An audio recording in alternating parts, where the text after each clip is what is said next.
বিশাল হাট। মাত্র ১ ঘন্টার এই হাটে বিক্রি হয় ২৫০ থেকে ৩০০ মন গাভীর খাঁটি দুধ। আধা ঘন্টার বাজার ৩০০ মন দুধ উঠে, দুধের বাজার ৭০, ৭৫, ৮০।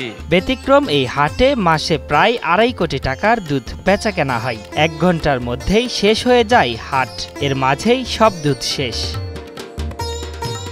প্রতিদিন সকালে ১ ঘন্টার জন্য বসে এই দুধের হাট।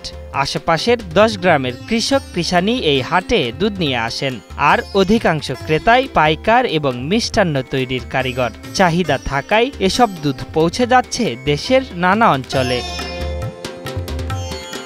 মানিকগঞ্জের সাটুরিয়া উপজেলার বড়াইদ ইউনিয়নের গোপালপুর বাজারে এই হাট বসে। প্রতিদিন সকাল ৮টা থেকে ৯টা পর্যন্ত এখানে দুধ কেনা বেচা হয়, যেখানে মান অনুযায়ী প্রতি লিটার দুধ বিক্রি হয় ৬০ থেকে ৭৫ টাকায়। আমি সারা বছর দুধ বেচি আলহামদুলিল্লাহ। এখন বর্তমানে ৬০-৬৫ টাকা বাজার আছে, ৭০। ৮ কেজি আনছি আজকে ৭০ টাকা করে বেচছি।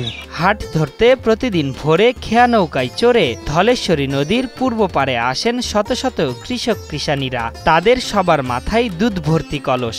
এসব নিয়ে চরজাগা পথ পাড়ি দিয়ে হাটে রওনা হয় তারা।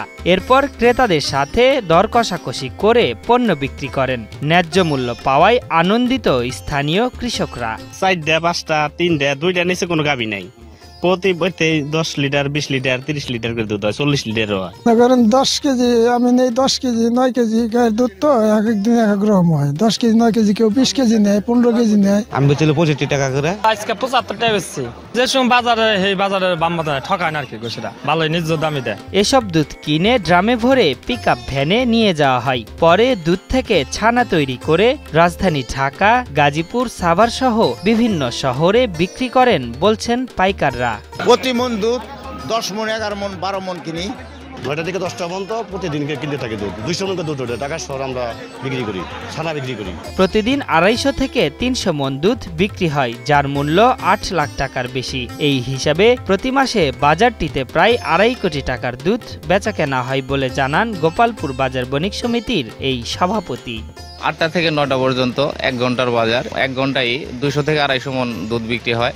মাসে মিনিমাম ১ থেকে ১.৫ কোটি টাকার দুধ এখানে বিক্রি হয়ে থাকে। এখানে এই দুধের বড় বাজার হওয়ার একটা কারণ হলো এখানে উৎকৃষ্ট মানের খাঁটি দুধ পাওয়া যায়। সেই জন্য দূর দূরান্ত থেকে ভালো দুধের জন্য আমাদের এখানে প্রতিদিনই মানুষ ভিড় করে থাকে।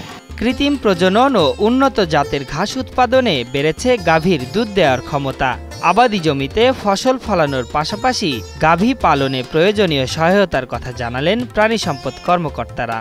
ঘাস উৎপাদন বৃদ্ধি, গবাদি পশুর কৃত্রিম প্রজনন, এই সমস্ত কার্যক্রম বৃদ্ধি পাওয়ার কারণেই কিন্তু দুধ উৎপাদনটা আসলে বৃদ্ধি পেয়েছে। ভেটেরিনারি সার্ভিস, যেটা আমাদের চিকিৎসা কার্যক্রম, এটা আমরা ফ্রি করে থাকি। ঘাস উৎপাদন, উঠান বৈঠক, কৃত্রিম প্রজনন, কৃমিনাশক বিতরণ এবং ভ্যাকসিনেশন কার্যক্রম, এগুলি আমরা করে থাকি।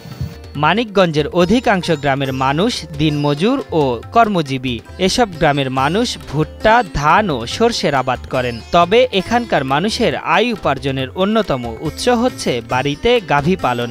গ্রামগুলোর প্রায় প্রত্যেক কৃষকের বাড়িতে ২টি থেকে ১০টি গরু পালন করা হয়। সেখান থেকে উৎপাদিত দুধ এই হাটে বিক্রি করছেন তারা। আশরাফুল ইসলাম, ৭১।